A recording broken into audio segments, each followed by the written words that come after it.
there, Danielle Matthews here. I'm coming to you live from Florida. Today's Monday, so it's book club day, and yes, we are still reading Eckhart Tolle's A New Earth. We are actually in the last chapter right now, chapter 10, and if you're just joining, this is the first time you're coming across this, no problem. Literally every single discussion in this book is standalone. It is something that you could listen to and mull over literally every day for a year. And get value from it every time, because as you shift, you'll get more and more out of what is discussed here. So this chapter is all about the new earth and how consciousness is shifting. And he said, I'm pulling from like the middle of chapter 10 because I thought it summarized what this is about really well. He said, we are in the midst of a momentous event in the evolution of human consciousness, but they won't be talking about it on the news tonight. Hey, Charlotte, good to see you. Guys, let me know if you're joining live. Let me know when you get here. And that little comment made me laugh because, the news, what does the news cover? The news just covers fear. It's clickbait headlines. It's like really not much that's going to give you value in your own life. It's not going to teach you anything you need to know about your inner world. It's really not going to teach you much. It's mostly going to make you feel like you don't have, or to be in fear, or all these things that are really just not helpful. And, remember, on a mass scale, the ego is playing out on a mass scale. So getting caught up in all these events in the world and everything else, it's just pulling you further and further into the world of form, which is the opposite direction of where we want to go. Yes, exactly, Charlotte. Nothing real. Nothing really that's important. Hey, Lou. Hey, Tina. So all right. So this part of chapter 10, this is like part 2 of 3 because we're doing about 10 pages at a time. So in my book, 288 is where we started. Awakening and the outgoing movement. So what he was talking about was this outward movement is a universal impulse. So remember, consciousness has made everything in this universe. And I sent that video, I guess it was last week, showing just like visually, because our brains cannot comprehend billions of years. But just, like your life is like half of a hair in the scale of like 4 miles or something like that. Like it's just very kind of insignificant, right? It's just a very small part of what's going on here.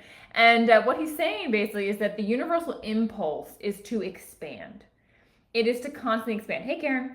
And that is exactly what's meant to happen. And humans are part of that expansion of consciousness into the universe. And the universe over these millions and millions of years has been evolving, right? It's been evolving on a physical level, and now it's evolving on a conscious level. And human beings have the gift of the ego, right? The gift to individualize, which is important because in order for consciousness to experience itself, it has to individuate. And so humans experience themselves as an individual. They're attached to form. They're attached, right? You are attached to this body. And what has happened, though, the unfortunate piece that we're all sort of suffering with right now and like kind of coming out of the illusion of is that the ego, it's very exciting, Charlotte, I agree. But the ego has basically been using expansion for its own expansion. So it's kind of like co-opted it, and it said, hey, this impulse to expand and create and get, right? The ego only has life when it's identified with forms or things, or it's feeling better than something else. So the ego has kind of gone out and gone nuts in this world of form, which, like, just look around the United States, really, and look around the world, period, right? It's kind of crazy, but it's necessary. It's a necessary part of the growth. And as awareness increases, so all of you right now are more aware, just simply, even if it's not making sense what we've talked about with this book, it's planted a seed.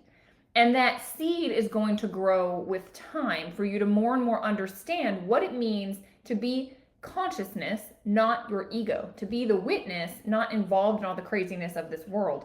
And basically what happens is your ego stops running your life. You start to see these unconscious and automatic impulses that are the ego mind, and you start to go, whoa, why am I doing that? Let me just witness what's happening here. And thankfully, typically people have had to go through tragedy, loss, intense situations that the mind has become so unbearable that they pull themselves out of it, right? Like Eckhart Tolle, the author of this book, he talks about it. Like he was going to commit suicide and then had this moment because he said something like, well, who can't live with whom, right? And he was like, wait, who am I? And he realized, I'm the one witnessing this life and this crazy mind. I'm not the mind. And it put him into this blissful state for years.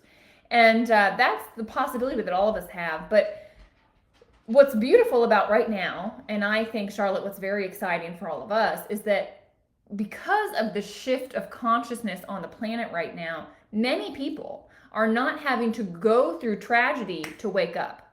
You have the ability to decide to wake up and to just come out of this dream state, this trance that we've all been in, and kind of like pop out of the matrix, right? Like you have the ability to, and you have the ability to awaken to the spiritual dimension. We all have the ability to.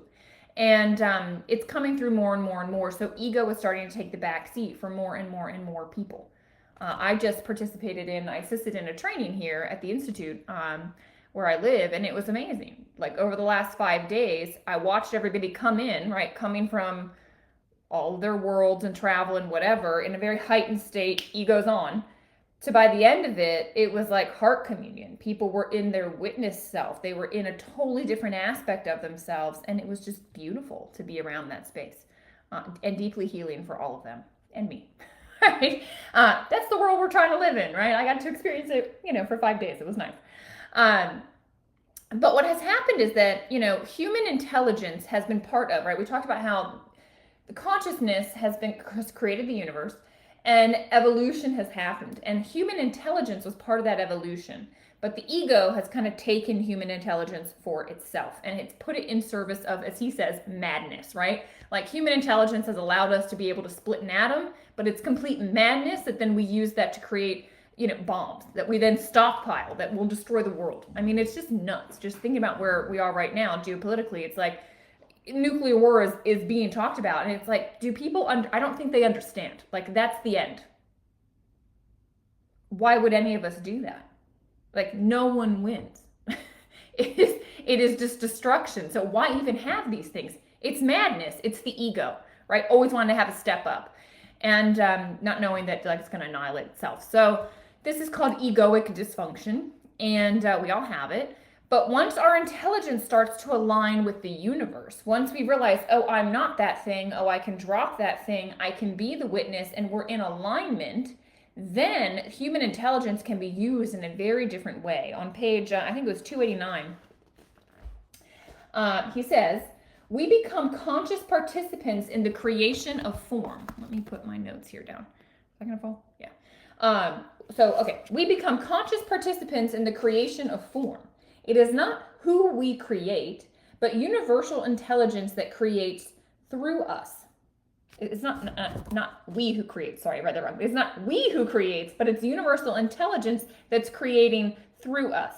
We don't identify with what we create, and so we don't lose ourselves in what we do, which so many of us lose ourselves in what we do, me included, right? You just become so absorbed with, oh, this is who I am, and I got to get this and that, whatever. We are learning, right, that the act of creation, let me just stop on that because I just think it's that point in and of itself, right? Ego is all about outcome. Ego is all about acknowledgement and achievement and getting the awards and the recognition, right? That's what ego wants. But when you let go of those things and you just do for doing's sake, there's no struggle, there's no stress, there's no strain. My boyfriend has helped so many times in so many different ways in like reminding me that, hey, it's not about the outcome. In fact, right, you have no control over the outcome of something. Like, you need to fall in love with the process. You need to fall in love with just creating and doing for the sake of creating and doing. Like, I think I was making a thumbnail for YouTube and I was like getting all frustrated. And he's like, why are you doing that then? Oh, I gotta make it because I gotta get this video up and blah, blah, blah, blah. People need to find it. And he's like, if you don't love what you're doing, stop doing it. Like, there's no point. Like, you're creating stress in your body. Fall in love with the creative process. Just enjoy the fact that you get to create. And who cares about what happens with the video? Like, it's not up to you. It took me a little while to digest that, but it's like it's such a profound shift, right? It's such a profound shift because it's not about what you're doing. It's about how you're doing it. And stress and struggle, right? It's not that you won't do hard things, but you won't strain yourself. right? You're going to be so in alignment. You've had times where you've been so immersed in a project that's taken like 14 hours of your day, like you're just in the project, and yeah, there was intensity, but you were so in flow, in enjoyment, in the moment, loving it, that it was hard, it was intense, but there wasn't stress, right? Versus when you struggle and strain and are pushing for something, like, put a 1 in the chat if you know what I'm talking about. Okay, you know the difference of these two things that I'm trying to articulate, right? When we do for this just the sake of creation itself, it's very different than when we do to try and get somewhere. Okay, so on 290, he has a bit of a warning. He says, if there is no change on the inner level, no amount of action will make any difference. We would only recreate modified versions of the same world again and again, a world that is an external reflection of the ego. Okay, I'm glad you guys are getting this. Yeah, so if we don't change how we're doing things collectively, then we're only going to keep creating, right? Because as within, so without. If our ego is involved in all we do, there's going to be more and more ego in the world. The only way to get rid of it, the world won't work at that level. You have to work at the inner level. You can't work at the outer level. There's too many dynamics at play. You can only work on the inner level. It's about shifting internally your way of being and how you show up and do all of the things that you do. All right? You've got to shift that. You've got to release your ego. Otherwise, we're recreating all the craziness. Okay? And then when you're in alignment and when you're in flow, what you're doing isn't in service of you, right? Just what the ego does. It is in service of humanity. It is in service of all species. It is in service of everything. Like you're bringing a different vibration onto this planet. When you are, like the space that we created over the last 5 days here, the peace, the open-heartedness, all of that, that brought into the environment around here a totally different frequency, which is felt and picked up. You can feel it. And that, I mean, I don't understand how it works. How far does that emanate out? I don't know. But I think it's very powerful when you bring the light of consciousness into something. We were doing yoga therapy, which some of you have taken my program and you've done yoga therapy. I was in a yoga therapy training teachers how to do it. And obviously they're practicing on one another and they're holding space. You're holding the light of consciousness, awareness, and shining it on people. And it is the most healing thing that can ever happen because it's like, light just gets rid of darkness. There's no struggle. It just, when you give it space, the darkness just moves out.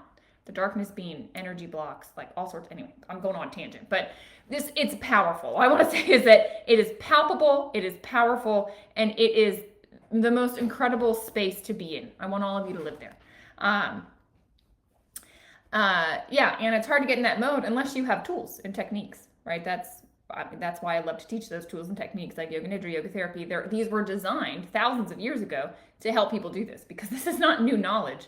It's just that the ego has taken over more and more and more and more and more. We've gotten more and more and more and more disconnected from its knowledge and wisdom and how to access it. So, all right, getting back to the book. He talks about consciousness, and there's a whole section on consciousness and just helping people to understand consciousness. Was never born, it will never die. Consciousness has always been here, but consciousness is what's creating the universe.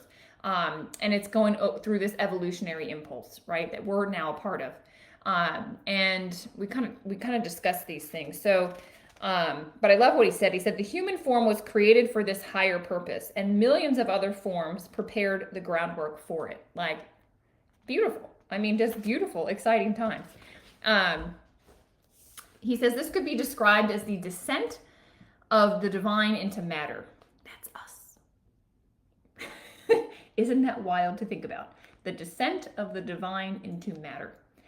At that stage in the evolution of the universe, the entire outgoing movement takes place in a dreamlike state. Glimpses of awakening only come at the moment of dissolution of an individual form, that is to say, death, and then it begins its next incarnation, its next identification with form. Haven't you noticed, right? You probably have heard stories of like people when they're dying, there's peace about them, or they've just come to realize like, whoa, they're more than just body. And it's a beautiful thing. So I don't want to get too deep into that. He kind of gave some nice examples of that, but it's a wonderful thing. I want to talk about though, awakened doing. So how and why? So we are here in this form to bring consciousness into our actions. What does that mean and how do we do it? I think that's probably the most exciting part of this section of the book because this is the next phase, right? After we've been so identified with the ego, the next phase in all of this, as we move through the egoic dysfunction, it's kind of like a caterpillar completely just going away, dissolving into this crazy chemical mixture before it becomes a butterfly. It's like new consciousness is coming in as the old is going out. That's why right now it feels like chaos in the world. Yeah, because the ego, it's not going to give up without a fight, right? It happens inside of you and it happens outside in the world. So there is going to be this struggle, but it's an evolutionary impulse. And we can help it by aligning with that impulse. So on page 293, he says, the closer we get to the end of our present evolutionary stage, the more dysfunctional the ego will become. So just buckle your seatbelts and watch. Because within yourself and externally, it's coming. He says, I started today's book club with this. We are in the midst of a momentous event in the evolution of human consciousness, but they won't be talking about it on the evening news. On our planet, and perhaps simultaneously, in many parts of our galaxy and beyond, consciousness is awakening from its dream of form. This does not mean all forms of the world are going to dissolve, although quite a few might. It means consciousness can now begin to create without losing itself. This is why we're here. It's to learn the power of creation within us. The same power that created this entire universe works in and through us. It's what animates us. And it wants to know itself, which is why we're here, and then experience the world as itself, right? It's amazing. So that's what this next phase is all about. And why does it want to continue to expand and express? Because it needs a vehicle to experience it herself, right? I always talk about Bruce Lipton because I just love his comment. When he was like contemplating, well, why am I even here? And consciousness, what he heard was, well, what does chocolate taste like? And he started laughing because he said, well, of course, like if you don't have a tongue to taste, you can't taste the creation of chocolate. You don't know what it is. We are those vehicles, right, that allow for that. So it's going to continue to expand. Why? Enjoyment. To enjoy. Why does, like the plants outside, I was just looking at all my trees. We got like 60 trees outside, figs and lemons and all sorts of stuff. And they're just constantly expanding and expressing. Why? It's the impulse. It's just to continue to do that, and it'll just keep doing it, and it'll produce as much fruit as, it just keeps going. Why? For enjoyment, right? Because that's just the impulse of what it has to do. We have the same impulse. We've cut it off with our ego. Okay? We've completely cut it off. So, awakened doing. Let's explain this. So, page 294, I circled it, I was like, this is the whole point of the whole book, okay? Awakened doing is the alignment of your outer purpose, what you're doing in the outer world, with your inner purpose, which is awakening to this consciousness, right? Through awakened doing, you become one with the outgoing purpose of the universe. Consciousness flows through you into this world. It flows into your thoughts, and it inspires you. It flows into what you do and guides and empowers you. And this is the part I circled and starred and was like, is everything. Now, it's not what you do, but how you do what you do that determines whether you are fulfilling your destiny. And how you do what you do is determined by your state of consciousness. I'm going to read it again because put a 2 in the chat if you've ever wondered, why am I here? What is my purpose? What is my destiny? What am I supposed to be doing? Am I doing it? Did I waste my life? Any thoughts like that, put a 2 in the chat. I don't know if it's just me. I guarantee it's not just me. I think every single one of us at some point when we've slowed down enough, we're like, am I doing what I'm supposed to be doing here? Like, isn't there more to life? Like, what is the purpose of all of this? We've wondered this, right? What am I supposed to be doing? Is this job? Is this career? Is this whatever, right? And I think the older you get, it's like you're starting to see less and less time on the end of your life available to you. So it's like you start to freak out. Okay, Charlotte and Karen at least are admitting to it. So yeah, okay, now the rest of you. All right. So again, listen closely. It's not what you do. There is no perfect job you're supposed to do. There isn't a career. There isn't something you're supposed to do. It's not what you're doing, but how you do that determines whether you're fulfilling your destiny. It's all in the how you're doing it. Are you doing it through being connected, or are you doing it through your ego mind? If you're doing whatever you're doing through your ego, you're missing your destiny. If you're doing it while connected to this conscious awareness, that's exactly what you're meant to be doing. Does that make sense? How you do what you do is determined by your state of consciousness. The current of consciousness is what determines the quality, right? Another way of putting it is, in any situation and in whatever you do, your state of consciousness is the primary factor. The situation or what you're doing is secondary. All right? So it's how conscious you are in whatever it is that you're doing that determines if you are fulfilling your destiny. Right? It determines the quality of the life you're having and the experience you're having. It's the state of consciousness. That is the primary thing. Whatever the heck you're doing is secondary. You could be consciously awake as a gas station attendee, right? And be fulfilling your life's purpose more so than, I don't know, Tony Robbins, right? Maybe Tony is in this state, but you know what I'm saying? Like, it's not like you have to be some figure, you know, that's making some massive impact with humans in this world of form. No. You bring the light of awareness into everything you're doing. You bring that vibration and frequency onto this planet. And guys, higher frequencies cause others to vibrate to it, right? You attune to it. And so it pulls humanity up. It pulls this planet up. Does this make sense? This is huge. All right, so the bottom line is it's about how you're doing what you're doing. It's not about what you're doing. All right, so the question is, are you alert and attentive? Do you have awakened consciousness in your actions, or is your ego doing it? That's what matters. You know, he talked about, in a previous chapter, he talked about, maybe it was chapter 10, the guy that started a business, right, and spent 2 years stressing and straining and doing all this stuff and not being nice to his family, and, you know, but finally, he has this product, he gets it out, and he has great success. That's egoic success, because what did he do? For 2 years, he polluted the planet. He polluted his own body through stress, he polluted his family, and he polluted this earth through bringing in that frequency of stress and struggle and strain. That's not what life's about. It's not. All right? What it's about is going through the motions of everything with no attachment to the outcome, right? It's just, you're just doing for the sake of doing, and what happens, you need to release. That's a key. He didn't talk about that. I'm telling you that. That is part of the spiritual teachings that have been around for thousands of years, is you have the right to action, not to the result of action. So it's about how you're doing it, right? It doesn't matter what you do. It's how you're doing it. You have the right to action. It's the how. That's the best part. So he talked about the 3 modalities of awakened doing, and we'll have time to discuss like one of them right now, because the next part and the ending part of the chapter, or the whole book, will be the other modalities. But page 295, I'm gonna just read it to you because I just thought it was so well said. So the 3 modalities of awakened doing.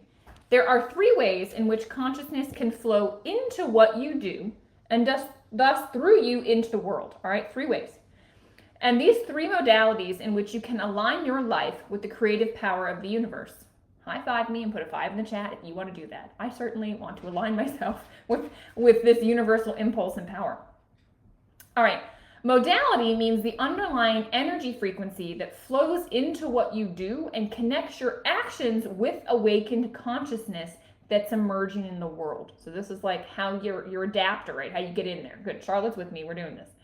Okay? What you do will be dysfunctional and of the ego unless it arises out of one of these 3 modalities. Drum roll, please, right? They may change during the course of a day, although one of them may be dominant during a certain stage of your life. Each modality is appropriate for different certain situations, and you'll know. Okay? The modalities of awakened doing are acceptance, enjoyment, enthusiasm. Okay? Acceptance, enjoyment, enthusiasm. That is what we are tuning to every moment of the day. Each one represents a certain vibrational frequency of consciousness. You need to be vigilant to make sure that one of them operates whenever you are engaged in doing anything at all, from the most simple task to the most complex.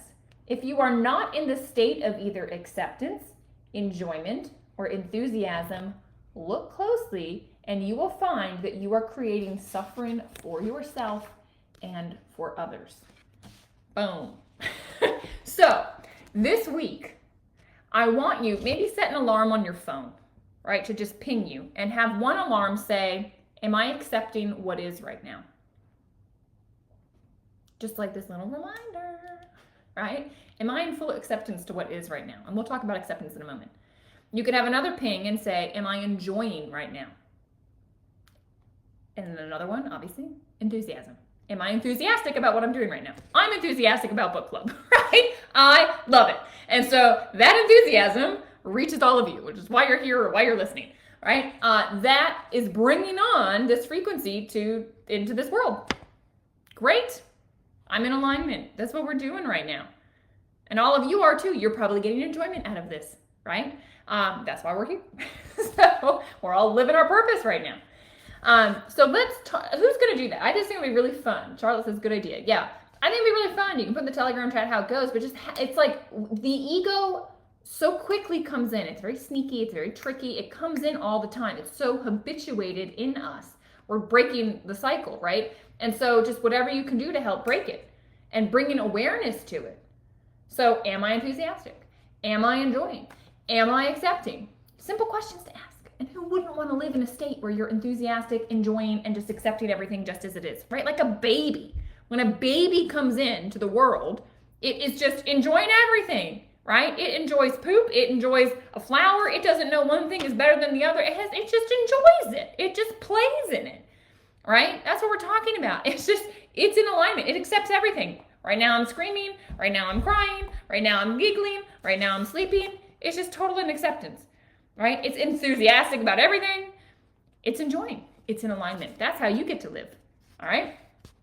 Let's talk about, we got a couple minutes left. We'll talk about the acceptance piece. He says, for now, acceptance is about realizing that for now, the situation is what it is, right? Whatever situation you're in, it's already arised.